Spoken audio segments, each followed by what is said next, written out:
বন্ধুরা, পথে চলতে চলতে অনেক পথ পাড়ি দিলাম। আজকে গন্তব্য আমার নিজ এলাকায় কুয়াকাটা মিস্ত্রিপাড়ার উদ্দেশ্যে, যেখানে রয়েছে ঐতিহ্য ঘেরা পুরনো আমলের ঐতিহাসিক মন্দির। তো বন্ধুরা, আমি অলরেডি ভাবলাতলা চলে আসলাম। এখন এখান থেকে মিস্ত্রিপাড়া যাব, মিস্ত্রিপাড়ার গাড়ি খুঁজতে হবে।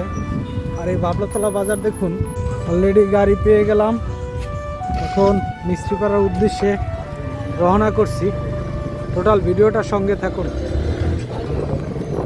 এখানে রয়েছে রাখাইনদের জীবনযাপন, তাদের কর্মব্যবস্থা এবং কুয়াকাটার সেই ঐতিহাসিক রাখাইনদের বড় মন্দির, যেখানে প্রচুর পরিমাণ পর্যটক এসে ভিড় করে সমগ্র বাংলাদেশ থেকে।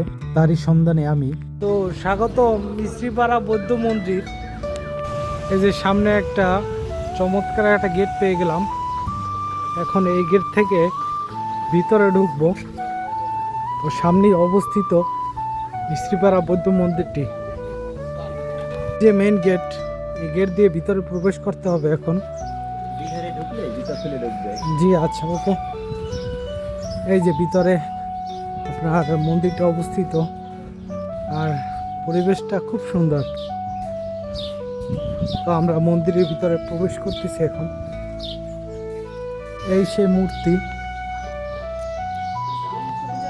কিভাবে সাজানো হয়েছে, অনেক বড় মূর্তিটি।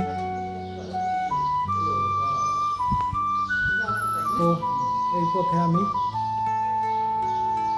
সোনালী কালার এবং সুসজ্জিতভাবে এখানে সাজানো হয়েছে মন্দিরটা। আর ভিতরে কারুকাজটা দেখুন,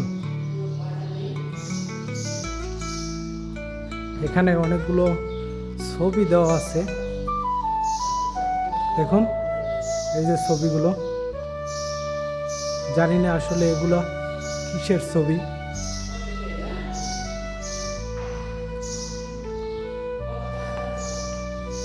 সামনে এসে একটা বড় আকারের কুয়া দেখতে পেলাম।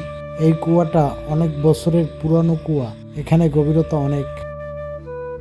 কুয়াটা দেখুন, এখানে পানি রয়েছে, মোটামুটি পর্যায়ের স্বচ্ছ পানি। এই এলাকায় সম্পূর্ণ নোনা পানি। অনেক আগ থেকেই এলাকায় মিষ্টি পানির সংকট। তখনকার রাখাইলরা এই কুয়াটা খনন করেন এবং এখান থেকে মিষ্টি পানি সংগ্রহ করেন। আর এই পথে আমি দেখুন কুয়াটা, সেই ঐতিহাসিক কুয়ার সামনে এখন আমি অবস্থিত। কত বিশাল আকৃতির কুয়াটা। এখানে স্বচ্ছ পানির ধারা রয়েছে। দেখুন ভিতরে পানিটা কি ক্লিন এবং স্বচ্ছ। এখান থেকে পানি উত্তোলন করা হয় এবং সেই পানিগুলো এখন ব্যবহার করা হয় না অন্তত পক্ষে, কিন্তু এক সময় ঠিকই এই কুয়ার পানি ব্যবহার করা হতো। আর এখানে পরিবেশটা দেখুন। তো আমরা এখন ভিতরে প্রবেশ করব, এখানে কি দেখা যায়। তো এই যে বৌদ্ধ বিহারের অংশ দেখুন, এখানে একটা ড্রাগনের ভাস্কর্য দেখতে পেলাম। এই যে একটা ড্রাগনের ভাস্কর্য, এবং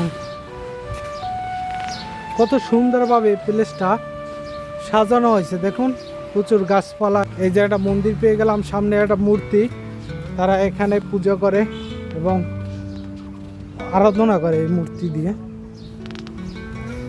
এখানে বসে লোকজন, বসার পর আড্ডা দেয়, সময় কাটায়। এবং এই যে একটা সাপের মতো এখানে একটা মূর্তি ফিট করা আছে। তারা এখানে পূজা করে, আরাধনা করে। এই যে দেখুন পূজার সরঞ্জামাদি এখানে অবস্থিত। তো আজকের ভিডিওটা এই পর্যন্ত। ভালো থাকবেন, সুস্থ থাকবেন। দেখা হবে অন্য কোনো ভিডিওতে।